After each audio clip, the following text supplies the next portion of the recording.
Olá pessoal, tudo bem? Então esse vai ser mais um vídeo da série de vídeos sobre R Markdown. Se você não assistiu o vídeo anterior, eu vou deixar ele na descrição. Na verdade, eu tenho dois vídeos anteriores. E o R Markdown, ele é um pacote que a gente consegue, a partir dele, fazer um relatório no R, que junte texto, junte código, output, gráfico, figuras, links, tudo isso numa coisa organizada. Então, o que eu montei ficou desse jeito aqui que você está vendo. Então, veja que eu tenho aqui um sumário, eu tenho os códigos em R, eu também tenho os outputs dos códigos em R, eu tenho tabelas que são interativas, se eu passo o mouse por cima, ele highlight, ele destaca. Tenho gráficos, eu tenho também, se a gente descer aqui, eu tenho umas abas, então olha aqui, eu tenho aqui numa aba uma tabela, aqui noutra aba eu tenho outra tabela. Observe também que eu tenho links, eu tenho notas de rodapé nesse documento e eu também tenho o texto editado, então veja que aqui está em negrito, por exemplo. Além disso, tem aqui um logotipo meu no canto, e esse mesmo logotipo foi colocado aqui em cima, isso chama Fav Icon, né? Então, eu que fiz, eu que montei desse jeito com essa edição. Com o que eu te ensinei até agora, você já tem autonomia para montar um relatório bem legal e bem funcional. O que eu vou explicar nessa aula é a continuação disso e diz muito respeito à parte de estética, assim, de personalização. Então, o que eu fiz? Como que eu estruturei essa aula para você entender o raciocínio? Eu montei esse relatório, só que eu montei com tudo que eu te ensinei até agora. E aí, a partir daí, a gente vai fazer a transformação daquilo, de um relatório montado com o que eu te ensinei até agora, para esse relatório aqui, que tem essa cara personalizada, tem fontes diferentes, tem edição na tabela e etc. Então, vamos lá. O que eu montei é esse relatório aqui. Então, esse relatório está mostrando como ficaria o relatório usando todas as coisas que eu te ensinei. Então, veja aqui, eu te expliquei como deixar em negrito, eu te expliquei como pedir para ele gerar uma tabela, eu te expliquei algumas outras coisas também. Então, tá tudo aqui já com link, nota de rodapé, gráfico incluído. Tudo isso eu expliquei na última, ó, os links, a nota de rodapé. Tudo isso eu expliquei nas últimas aulas. Então, o que eu vou te explicar hoje é como transformar esse relatório aqui, que tem essa cara mais simples, nesse relatório aqui, que é uma cara mais personalizada. Então, veja que nesse, ó, eu tenho esse Table of Content aqui, que é um sumário e é clicável. Quando eu clico, eu vou para essa parte do banco. Eu tenho, além disso, as imagens, né, que é o que mais chama atenção. Eu tenho também a tabela que está editada. Outra coisa legal que eu vou te explicar como fazer hoje é que tá vendo que aqui eu tô falando assim, ó. O banco contém 48 sujeitos experimentais, sendo 24 do gênero feminino. Isso não fui eu que digitei. Eu digitei a frase, mas eu não digitei o número.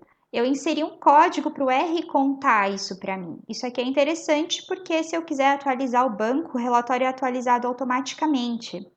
E eu não preciso ficar tendo essa preocupação, eu não preciso fazer nenhum cálculo.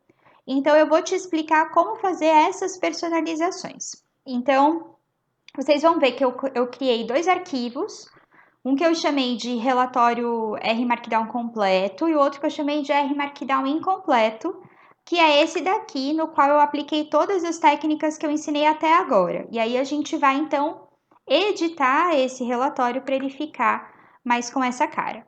Eu não sei se eu vou conseguir ensinar tudo na aula de hoje. Talvez a parte de imagem e favicon, que eu preciso explicar umas coisas de HTML, eu deixe para um vídeo à parte.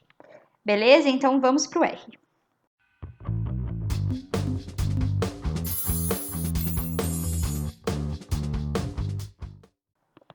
Bom, pessoal, então como eu expliquei para vocês, eu tenho aqui o R Markdown incompleto e aqui o R Markdown completo para servir de cola caso seja necessário.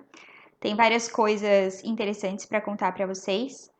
E aí eu até deixei aqui uma listinha de tudo que eu gostaria de lembrar, de contar, para a gente modificar nesse. Então eu vou deixar essa listinha aqui no começo para a gente ir ticando. Então eu quero te explicar como incluir código no texto, como formatar a tabela para ficar daquele jeito que estava no relatório completão, como criar abas, e vou até mostrar para você de novo o que são essas abas para você lembrar. Como fazer a data ser automática, como criar o sumário, como fazer o highlight do código e como escolher um estilo que deixe a formatação mais bonita. Então, vamos lá. Primeira parte, eu vou começar com a inclusão do código no texto. Então, veja que o que eu tenho aqui, de novo, é tudo que eu já te expliquei. Então, eu tenho aqui o carregamento de pacote, eu coloquei aqui, ó, o message e warning false, então, para ele não mostrar aqueles avisos. Aí, a gente tem aqui uma leitura do banco de dados, usando o Glimpse. E aí, aqui a gente tem uma tabela que eu já fiz alguma modificação. Então, primeiro eu vou te explicar. Tenho que fazer o library, né? Senão ele não vai achar nada. Então, ó, vou aqui carregar os pacotes, tá? A gente vai usar alguns pacotes exatamente para essas personalizações. E aí entra, então, o HTML Tools, o Cable Extra, o NIT-R. E aí, então, o que eu fiz? Aqui a gente já tem a nossa... Então, eu abri aqui o banco de dados, ó. Usei a função glimpse dados. E aí, aqui eu vou fazer a nossa primeira tabela. Como que eu montei esse código? Eu chamei aqui. Eu vou até criar um outro código aqui em cima para a gente conseguir fazer as comparações. Então, como que eu criei essa tabela? Fazendo coisas que eu já te ensinei no vídeo anterior. Então, a gente abre aqui um código do R com 3 crases e fecha com 3 crases. E aqui dentro, eu queria olhar o cabeçalho, eu queria olhar as 10 primeiras linhas do meu banco de dados. A gente consegue isso com a função head dados e colocando aqui 10. Se eu fizer isso, ele vai mostrar as 10 primeiras linhas. Aqui apareceu bonito, mas não vai aparecer bonito quando você gerar o relatório. Então, para ficar mais bonito, a gente bota aqui no Cable. Vai ficar um pouquinho mais bonito, mas ainda assim não vai ficar super legal também.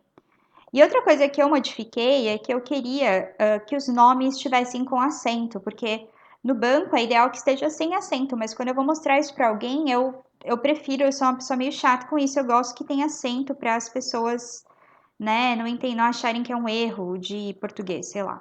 Então, ó, eu arrumei aqui gênero com acento, álcool com acento, memória, aqui tudo tinha acento nesse banco também, né? E latência com acento. E aí vou fechar aqui, ok? Coloquei aqui então call.names, os nomes das colunas, e esse C é aquele de concatenar que a gente usa para quando tem várias coisas, né? Então, se a gente rodar aqui, não tá lindo aqui, mas vai ficar mais bonito. Então, beleza.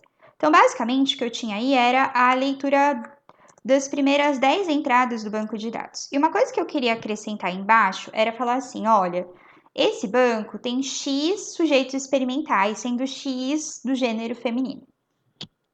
E aí, para isso, o que eu fiz? Eu incluí um código de R no meio do texto. Isso é muito legal, porque o texto fica de um jeito que, mesmo que eu atualize o banco de dados, o texto vai ser atualizado para estar correspondente a esse banco de dados, né? Então, qual que era o código que eu tinha usado? E até tem um outro que talvez seja melhor, eu vou explicar para você, porque eu aprendi esse outro recentemente. Então, o que eu tinha usado, eu vou aqui rodar dentro de um chunk mesmo, nesse espaço aqui de código de R, só para mostrar para você o que acontece, como que eu consigo testar se o código está funcionando. E aí a gente vai transportar esse código para dentro do texto. Então, para saber quantas linhas tem, quantos sujeitos experimentais tem, eu usei a função nRow, então é n de quantidade row de linhas, né? Eu coloquei assim, ó, nRow dados. Se eu rodar isso, ó, ele vai dizer aqui que tem 48 linhas. O que eu fiz? Eu peguei esse código e coloquei dentro da linha aqui, dentro do texto. Uma dica para você quando você vai colocar um código dentro do texto, testa ele num chunk antes, porque Quando a gente coloca ele no chunk, a gente consegue ver se o código está funcionando. Se você colocar aqui na linha, você só vai conseguir ver o resultado dele quando você fizer o init aqui. Então, experiência própria, melhor ficar testando. Então, como que a gente coloca esse código aqui na linha? Se eu só colocar isso, ele vai aparecer escrito nrow dados. Como que a gente faz o R rodar isso? A gente tem que colocar aqui uma crase, aí eu coloco R, aí eu coloco o código, então nrow dados, e aí eu coloco aqui outra crase, ok? Então essa é a estrutura. Quando a gente rodar, ele vai dar um número de linhas do banco. E aí, outra coisa que eu fiz foi colocar assim, ó, sendo X do gênero feminino. Então, eu queria que ele contasse quantos eram do gênero feminino. Para isso, eu modifiquei essa função nrow. Então, eu vou dizer assim, eu quero a quantidade de linhas de dados, só que eu quero um subset, né, um subconjunto específico. Então, eu vou abrir uma chave, vou dizer assim, ó, which, então, do qual. Aí, eu vou colocar assim, ó, dados, gênero, é igual a feminino. Então, como eu quero procurar quais linhas tem a coluna gênero como feminino, eu vou colocar dois iguais. A gente usa isso para quando a gente está procurando uma igualdade. Então, a gente coloca aqui, ó, feminino. Então, beleza, ele vai procurar só isso. Outro detalhe para esse código funcionar é que a gente precisa botar uma vírgula aqui. Eu sempre fico na dúvida se é aqui ou é aqui, tá vendo? Sempre bom testar. Então, quando a gente roda, ó, tá vendo que ele deu 24? Então, perfeito, ele calculou. Então, vou copiar isso e, de novo, vou colocar aqui dentro, ó, crase, crase, R, código, outra crase. E aí, quando eu rodar, ele vai calcular. Eu falei também que tem uma outra função que eu aprendi recentemente, que é a função lente. Na verdade, eu acabei descobrindo, indo atrás dessa função, exatamente porque eu comecei a ter um problema com essa nrow, que ela começou a dar uns resultados que eram meio esquisitos. E aí eu descobri que essa nrow, ela acaba dando um problema quando a gente tem dados ausentes na coluna. Então, ela acaba incluindo na conta o dado ausente. O que dá para você fazer, parece que existe uma outra nrow que eu não testei, que é uma que é com letra maiúscula, então deve vir de outro pacote e que você consegue daí nela especificar que você não quer os valores ausentes, ou você pode usar essa que é lent. Então, com essa função lent, a gente vai construir de uma forma muito parecida. A gente vai dizer lent which, então dos quais, né? O dados gênero é igual a feminino,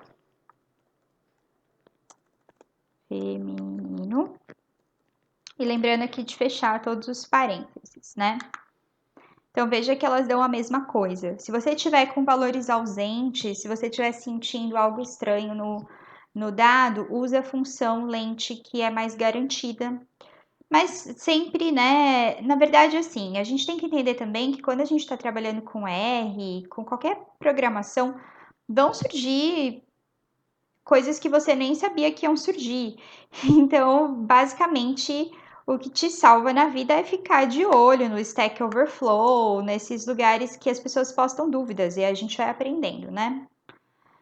Só para você ver o que vai acontecer, eu vou dar um init aqui para a gente ver como é que tá ficando.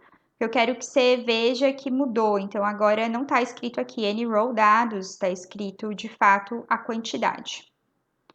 Então, vem aqui, ó. Aqui embaixo, era depois da tabela, né, ó. Então, o banco contém 48 sujeitos experimentais, sendo 24 do gênero feminino. Viu? Ele já contou pra gente, perfeito. Dá para fazer porcentagem, o céu é o limite daí, né? Só você ir montando uma fórmula. Então, nesse caso aqui, eu nem precisava da porcentagem, mas dependendo do banco de dados que eu estou trabalhando, eu coloco sempre a porcentagem. É só a gente fazer ali dentro do código a divisão. Outra coisa ali, eu não gostei, eu até já vou comentar isso, eu não gostei que estava muito perto a tabela da frase, mesmo eu tendo dado aqui os espacinhos. Um jeito que a gente pode fazer para obrigar ele a incluir uma linha em branco é colocando o BR aqui, ó. A gente coloca então o sinal de menor BR maior. Então, coloco aqui. Se você já mexeu com HTML na sua vida, você sabe que isso aqui é o que a gente usa para pular linha em HTML. Então, é exatamente isso. E aí, se você quiser, por exemplo, pular várias linhas, é só ir fazendo os BRs. Então, você consegue deixar um espaço grande em branco se você quiser. Bom, então feito isso, vou começar a editar a tabela. Então aqui a gente já mudou o nome, né, das colunas, mas a tabela está muito feiosa. Como que a gente pode melhorar isso?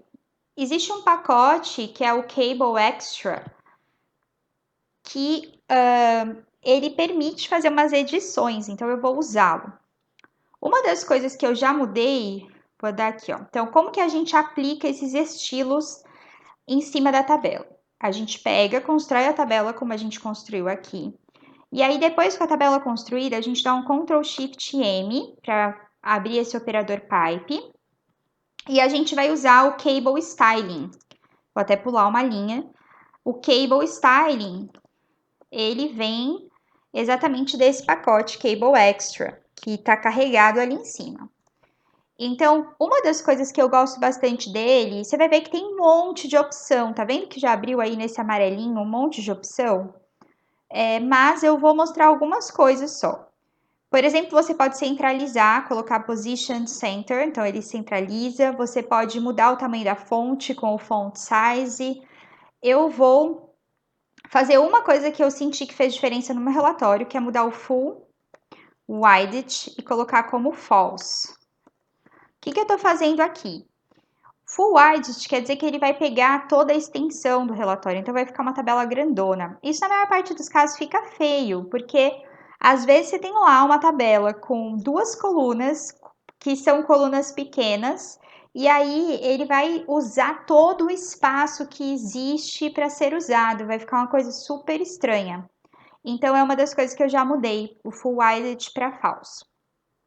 Outra coisa que dá para a gente ir mudando é o Bootstrap Options. Então, a gente, quando você coloca aqui, ó, Bootstrap Options, você consegue escolher coisas como se a linha vai ser striped, como fala isso?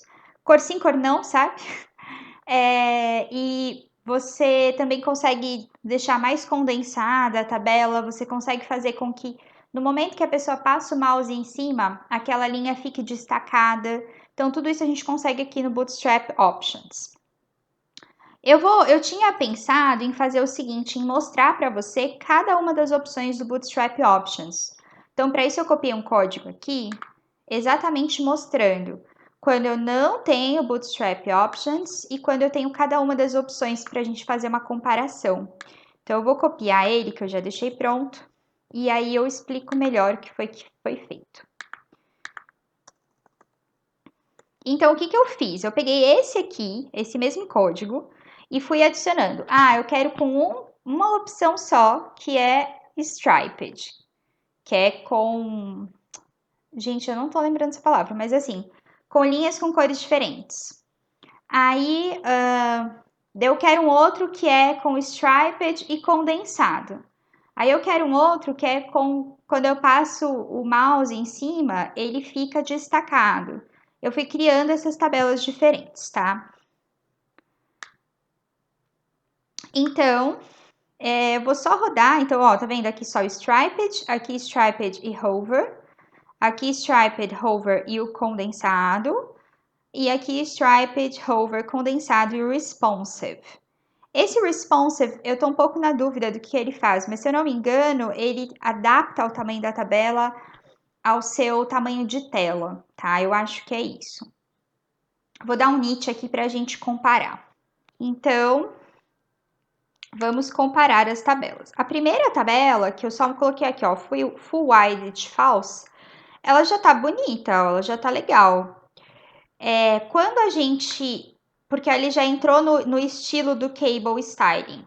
Lembra que quando eu não tinha colocado isso, estava mais esquisita?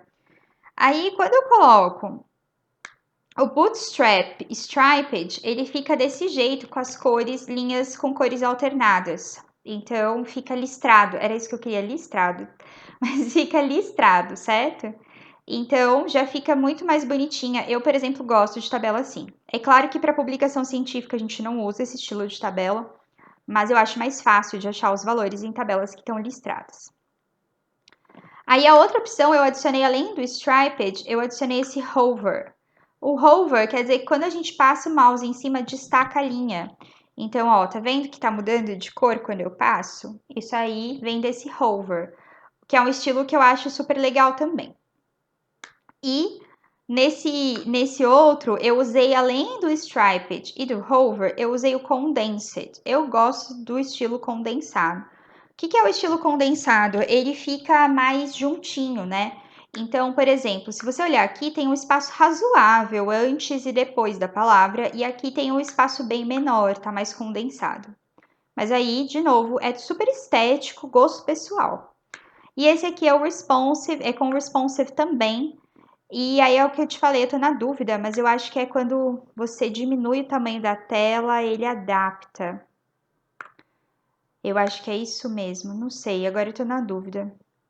Ah, uma das coisas que eu percebi que ele fez diferente foi colocar uma bordinha em volta, né? Então talvez tenha a ver com isso também.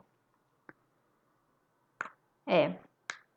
Bom, eu não tenho certeza, talvez seja essa borda em volta que ele coloca para ser o responsive.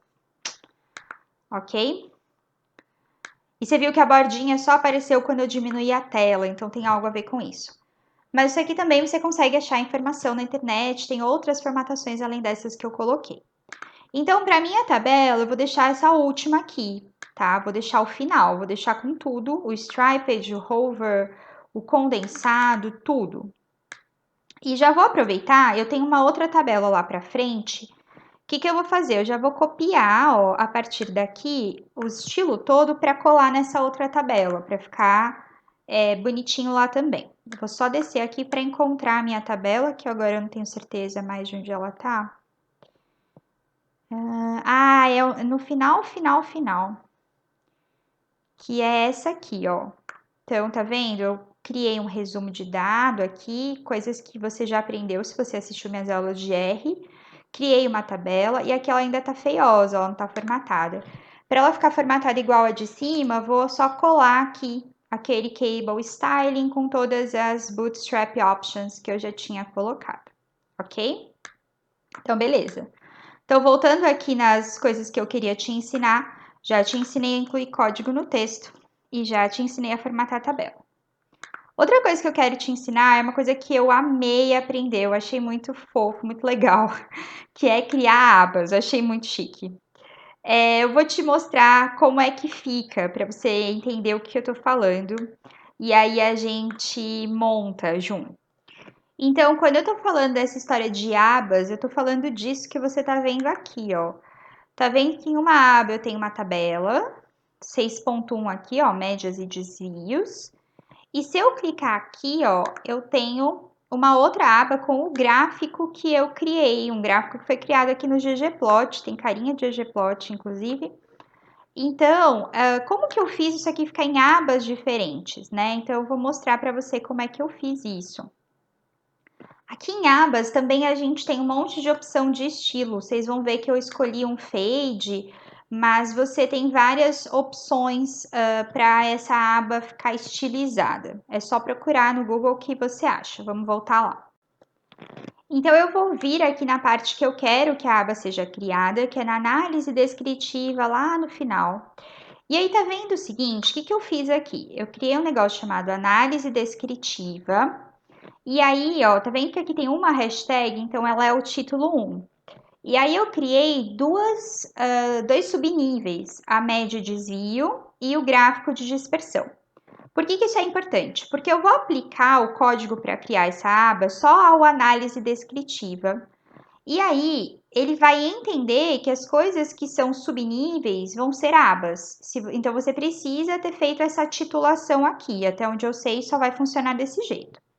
Como que a gente cria essa aba? A gente cria colocando aqui, ó, chave.tab7. Ok? Eu vou dar um init aqui para a gente já olhar como é que ficou. Se você lembrar, no primeiro relatório, nesse incompleto, não tinha aba nenhuma. Então, ó, esse tab7 vai criar essa aba para a gente, se tudo der certo. E ó que bonitinho, já criou, tá vendo? Então, a gente tem aqui, ó, gráfico de dispersão por grupo, média e desvio. Ok? Uma coisa que eu mudei... e olha que a tabela aqui já tá formatada, né? Lembra que eu colei a formatação. Uma coisa que eu tinha feito no outro foi mudar um pouco o estilo e colocar um Tab Set Fade, que, se eu não me engano, é uma coisa para ficar... para quando uma aba tá selecionada, a outra ficar apagadinha. Eu vou só colar aqui, ó. Então, você coloca o ponto Tab Set Fade junto. Então, um espacinho aqui e o ponto Tab Set Fade. Então, é para mudar um pouco o estilo da aba, mas assim, de novo, só uma coisa estética, não é uma coisa que vai ser funcional, assim, vai fazer uma super diferença em como que o relatório vai ser usado. É uma frescuite. Então, eu não tô vendo muita diferença aqui, mas eu tinha visto numa outra situação, mas a questão é essa, a questão é que tem um fade. Talvez o fade seja, na verdade, na transição entre uma aba e outra, eu acho que é isso que mudou. E aí você se joga, procura, como eu falei para vocês, tem muito material e aí vai falar sobre essas possíveis formatações. Já vou aproveitar para dar uma dica também, que é a seguinte. Tudo sobre edição de Markdown está num livro de Markdown que ele fica aqui no... Aqui, ó, é o Bookdown, é um livro completo sobre R Markdown. Então, aqui tem todas as informações que a gente precisa para formatação, tá? Então, essa parte de tab set, tudo você encontra por lá. Ok? Então, ficou bonitinho, beleza, resolvido. Então, voltando aqui no que eu queria ensinar, ensinei você a criar